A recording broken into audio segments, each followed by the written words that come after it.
Oke, soal nomor 9. 3 eksperimen 1, 2, dan 3 dijalankan untuk mengkaji faktor-faktor yang mempengaruhi kadar tindak balas antara 50 cm padu larutan asid kuat 0,5 mol diam3 dengan zinc. Jadwal 9 menunjukkan bahan tindak balas dan keadaan tindak balas yang terlibat. Soalan 9e, cadangkan asid X dan asid Y. Tulis persamaan kimia yang seimbang bagi tindak balas antara asid X dengan serbuk zinc berlebihan. Jadi kalau kita lihat dalam jadwal, asid X itu adalah asid monobase. Monobase ini maksudnya asid yang mengayon dalam air menghasilkan 1 mol ion hidrogen. Jadi kita tahu asid monobase X ini mungkin asid hidroklorik atau asid nitrik. Asid etanoik tidak boleh karena dia bukan asid kuat. Contohnya, asid hidroklorik. Apabila dia mengalir dalam air, dia akan menghasilkan 1 mol ion hidrogen dan 1 mol ion klorida. Seterusnya, asid Y. Asid Y dalam jadwal ialah asid W-base.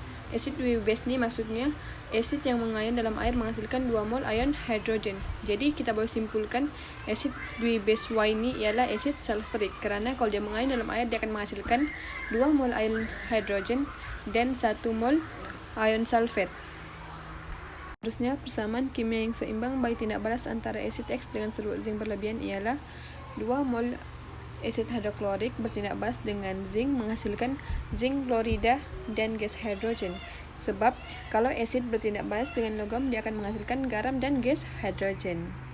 Soalan B, berdasarkan jadwal 9 bandingkan kadar tindak balas antara B1 Roman eksperimen 1 dengan eksperimen 2 atau B2 Roman eksperimen 2 dengan eksperimen 3. Dengan merujuk kepada teori pelanggaran, terangkan jawaban Anda dalam 9B1 Roman atau 9B2 Roman.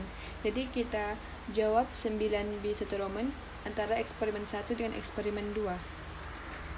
Jadi, kadar tindak balas eksperimen 2 adalah lebih tinggi daripada kadar tindak balas eksperimen 1. Karena kalau kita nampak dalam jadwal 9, eksperimen 1 hanya menggunakan asid monobase, tapi kalau eksperimen 2 dia menggunakan asid W-base. Jadi, kepekatan hidrogen di eksperimen 2 ialah 2 kali ganda lebih tinggi daripada eksperimen 1.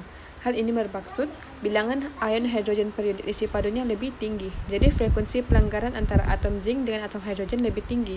Maka, frekuensi berkesan lebih tinggi untuk tindak balas berlaku. Seterusnya, soalan C. Raja 9 menunjukkan seorang dokter menggunakan hidrogen peroksida H2O2 sebagai antiseptik untuk mencegah jangkitan kuman pada luka-luka kecil. Di dalam makmal, hidrogen peroksida terurai kepada air dan oksigen pada kadar yang rendah. Kadar penguraian hidrogen peroksida boleh ditingkatkan dengan menambahkan mangkin yang sesuai.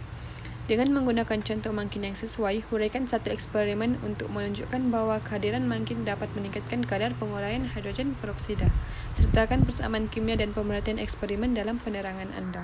Mangkin ini berfungsi untuk menyediakan satu laluan alternatif dengan tenaga pengaktifan yang lebih rendah. Mangkin yang boleh digunakan ialah mangan 4 oksida. Prosedurnya, masukkan 5 cm padu hidrogen peroksida ke dalam tabung uji. Letakkan kayu uji menyala ke dalam tabung uji.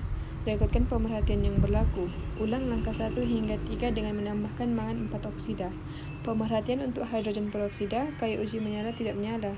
Tetapi pemerhatian untuk hidrogen peroksida ditambahkan dengan mangan 4 oksida, kayu uji telah menyala.